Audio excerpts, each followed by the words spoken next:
If there's one thing we can be certain of, it's that war is as old as humanity itself.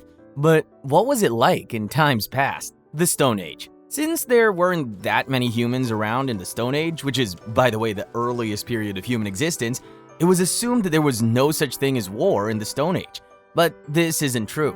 In recent times, we've learned that even though there weren't that many people around, the Stone Age people still found a way to pick fights with one another that eventually developed into a full-blown war. The people who lived in the Stone Age started out as hunters and gatherers. They began to practice agriculture and started marking territories.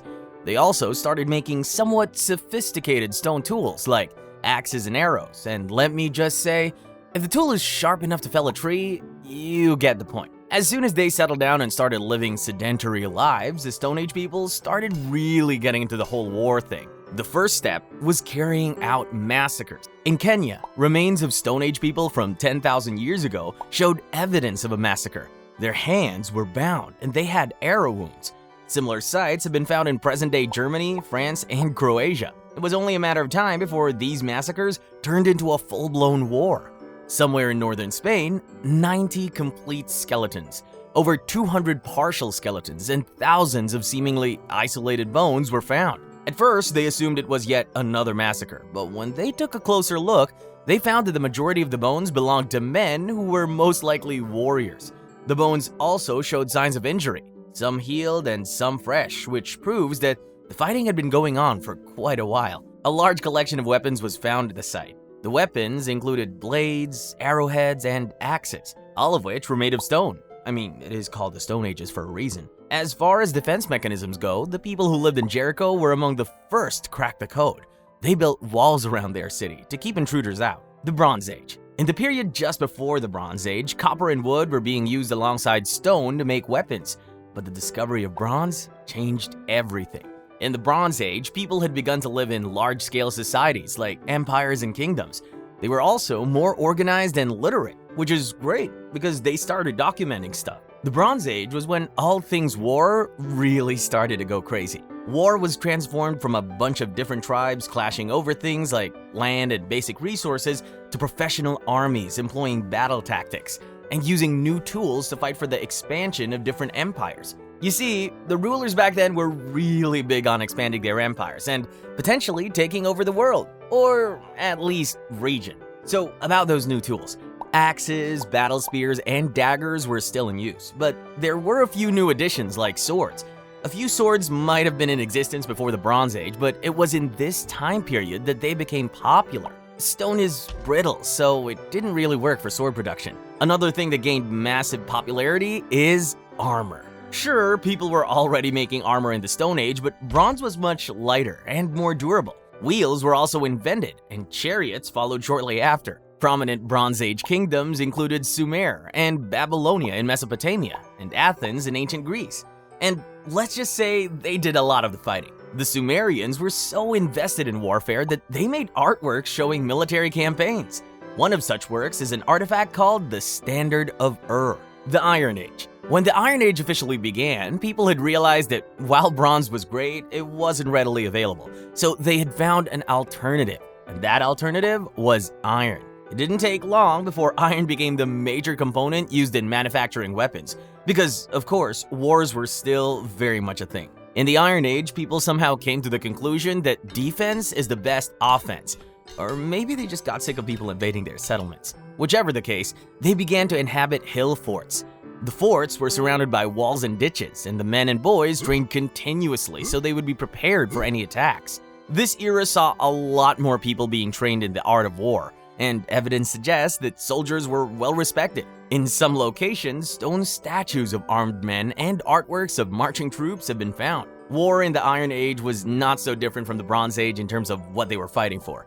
Several civilizations have popped up, and they were pretty much still trying to take over the world. For example, during the Assyrian conquest, which is said to have taken place between 900 to 600 BCE, the Assyrian Empire expanded by conquering Egypt and other regions. The medieval period. Many people refer to the medieval period, aka the Middle Ages, as a time when a combination of banditry and religious fanaticism threw the world into chaos. If you really think about it, it kind of makes sense. After all, this period was tagged the Dark Ages for a reason. However, there's no denying that medieval warfare was the stuff of legends, from the dynamic of weapons used in each region to the adoption of new strategies. In Swiss villages, infantry soldiers were known to go to war armed with long spears known as pikes.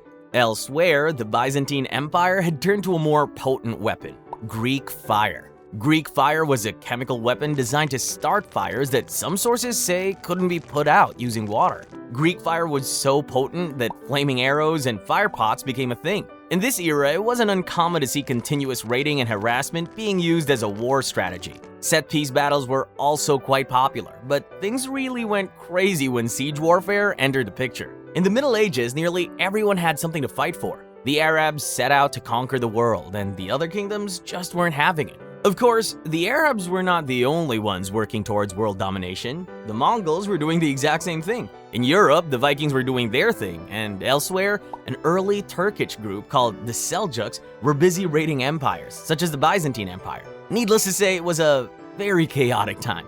The early modern era. The early modern era refers to the time between the 16th and 19th centuries.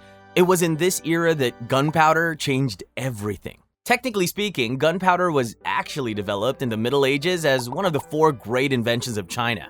But it was in this era that it became everyone's favorite explosive compound and gained massive popularity. It was also during this time that firearms, including cannons and muskets, became really popular. It is safe to say that as humans, we are constantly inventing new ways to blow each other up. Perhaps the most exciting aspect of warfare in this era was the invention and use of warships.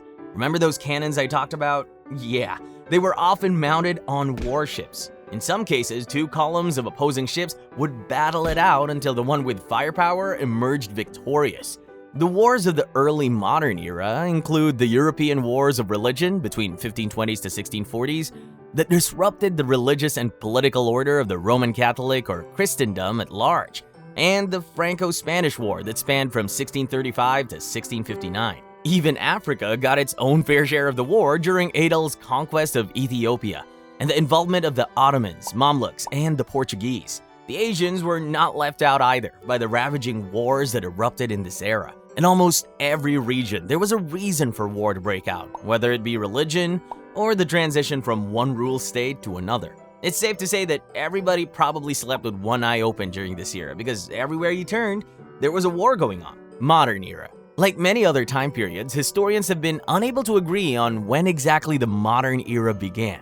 So while some people say the era stretches from 1800 AD to the present, others say it began towards the end of World War II in 1945. Whichever timeline you choose to adopt, we can all agree there's been no shortage of war in this era. If you are one of the people who have adopted the earlier timeline, that means this is when the Napoleonic Wars happened. The wars revolved around everyone's favorite fun-sized Frenchman and his ambition. Up next was World War I, and it began in August 1914 and lasted for more than 4 years. Like many of the wars fought in this era, nothing was off the table. Enemy forces battled it out using just about everything from rifles to poison gas. World War II was no different, only it lasted longer and claimed a lot more lives.